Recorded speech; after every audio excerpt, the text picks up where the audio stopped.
ડભોઈમાં નગરપાલિકા કચેરીઓ અને શાળાઓ ખાતે 80મા સ્વતંત્રતા પર્વની ઉત્સાહભેર ઉજવણી કરવામાં આવી।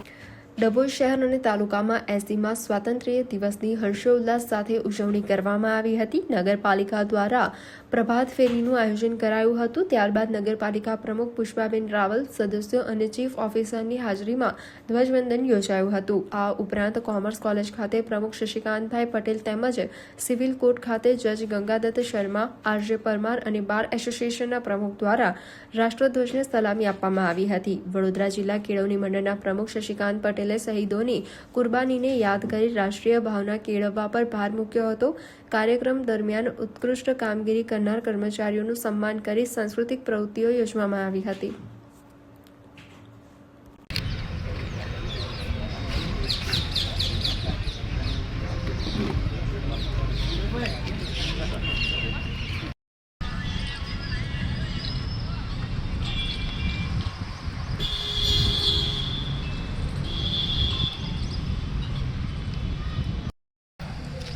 આજના આ પાવન પર્વ એવા 80માં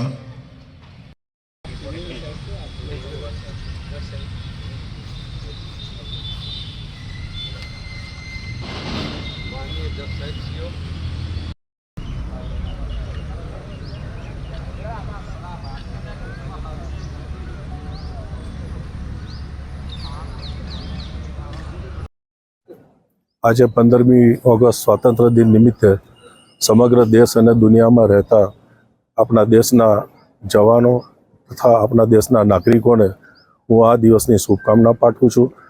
સ્વાતંત્ર્ય દિવસ એ આપણી સ્વતંત્રતાનો 1947 15 ઓગસ્ટના દિવસે જે ભારત દેશ આઝાદ થયો ત્યારથી આજે 80મી આ સ્વાતંત્ર્ય દિન ઉજવી રહ્યા છે। આ મહાન પર્વ નિમિત્તે સમગ્ર દેશવાસીઓ આજના પાવન દિવસે આ કાર્યક્રમમાં જોડાયેલા હોય છે।